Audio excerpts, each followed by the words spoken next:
Hey all, Nonal here. This is part 2 of my Gmod animation guide, where I'll be focusing on how you can animate within Gmod using a specific add-on. If you haven't checked out part 1, make sure to watch that first.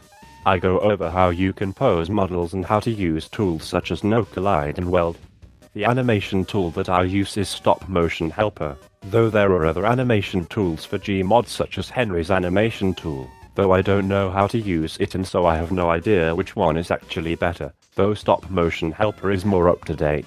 Before I start this guide, make sure that before you record any animations you've made, you hold C and go to draw, and then tick off anything distracting such as the HUD or those effect rings so that they do not appear in your recording. Okay, so go to the console and type in this command, followed by this command. The first command sets which key opens the animation menu, and the second command sets which key plays the animation we make. You can change what keys you set these as by simply changing either the B or N with a different key. I personally use B and N however. So open the animation menu with B. This is an animation timeline, and by right-clicking on an object we will see this object-specific timeline.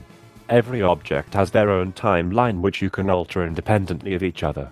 Each white line represents a frame, and this white marker represents which frame we are currently on. Once you have a pose you like for your ragdoll, select Record. This will place a green marker on this ragdoll's timeline where the white marker is currently placed. This represents the current pose we have just made. Now if you unfreeze your ragdoll and then press the N key, your animation will play, which for now just means your ragdoll will return to the pose it was just in. Move your white marker to the next white line, and alter the ragdoll's position.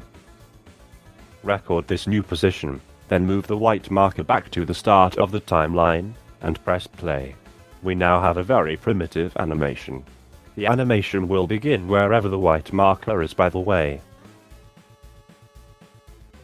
Oh, and you can also animate the ragdoll's face, eyes and fingers using the respective pose tools, and even switch between different skins and selected body groups.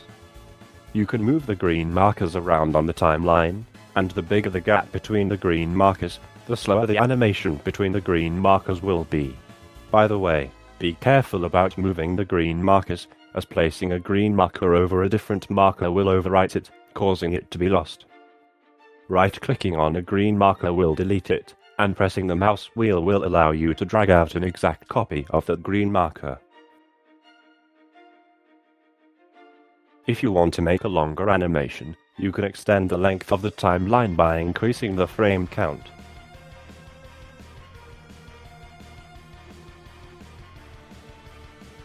If you want to make the transition from one green marker to another look more smooth, you can increase the ease in and ease out settings for each individual green marker. This basically smooths the transition into and out of each frame you've animated.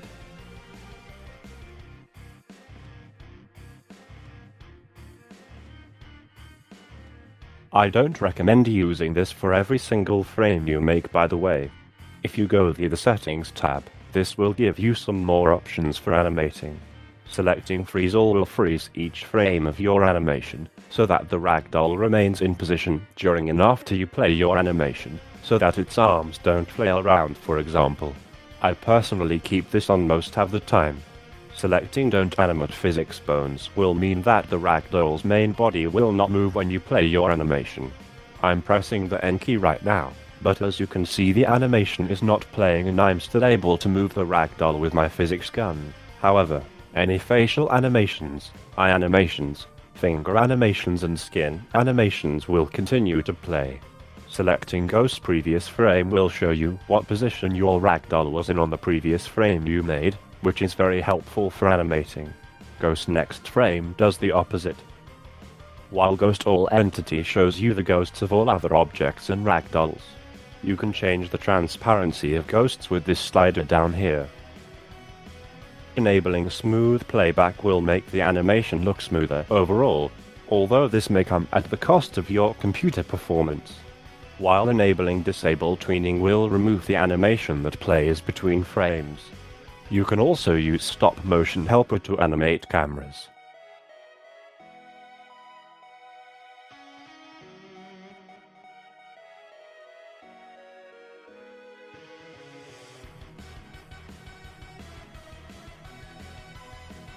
There is another way to animate cameras, however, which is faster and generally allows for smoother camera movement, although this is often at the cost of the very precise camera movement you can get by animating with the stop motion helper.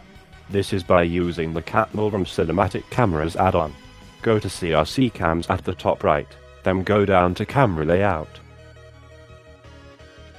This gives you a tool which will place down cameras, though these are not really cameras. Place down a camera in the general direction you want your camera animation to begin, but not in the actual place you want it to begin. Then place down a second camera where you actually want your camera animation to begin, and then place down other cameras in the places you want the camera to move to. You'll begin to see a trail between the different points of your animation forming. Once you've placed a camera in the spot you want your animation to end, place one last camera down anywhere. The first and last cameras you place don't actually contribute towards the animation itself, so don't worry about where you place these. Now, using the key that is set here, look at what your animation has come out like.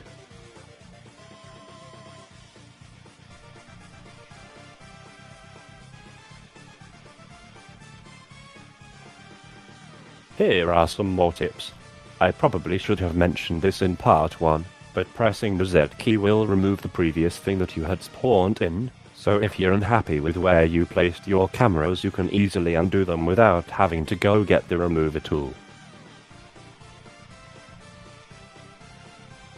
You can move the different points of your track around using the physics gun to alter the animation. Toggling the zoom slider before placing down your cameras will alter how zoomed in the camera is during the animation.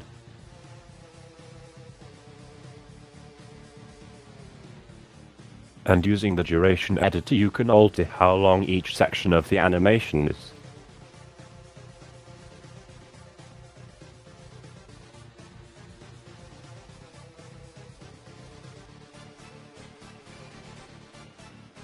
There is more you can do with the Gmod add-on, but I'm honestly not sure how to use the other features lol. The problems with animating the camera this way is that the camera will not go in the precise position you want it to all the time, and it is harder to line up the camera animation with your stop motion helper animation than if you animated the camera with stop motion helper. Therefore, don't always animate using the Gmod add-on.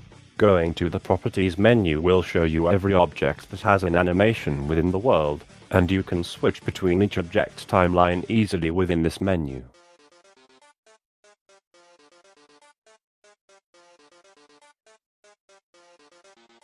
You can change the name of each object like this, which is useful if you have two of the same model being animated at the same time. You can also add additional timelines to each object. This will allow you to animate the physical body of a ragdoll on a separate timeline to the, for example, face of a ragdoll. You can switch between timelines like this, and you can change the color of the markers on each timeline to make it easier to tell each timeline apart. Here's just me animating a little bad animation just so you can see some of the things I've talked about. By the way, you can add up to 10 timelines for a single object. And being able to do this is very useful because it helps prevent your timeline for a specific object becoming too confusing, as for example you may often animate the face and eyes of a ragdoll at different frames on the timeline than when you animate the physical body. Lastly, you can save your current animation on a world by selecting Save, creating a name and then pressing Save again. Then when you reload into the exact map you were just in, press Load, and then click Spawn. This will allow you to respawn all the models you have just used, which will all retain the timelines you had just created.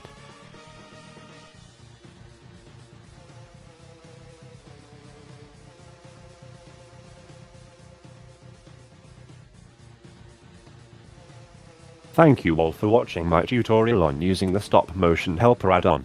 If you want a more in-depth tutorial, or were unsure about something I showed in this video, please check out this video linked below. In the next part of this guide, I'll give you some more tips on animating with Gmod, such as about using different add-ons that I haven't talked about yet, and some tips on using lighting in Gmod. This is an incredibly hot take, but I'm really starting to like the new Boopkins model LMAO. I might even make a video defending it lol.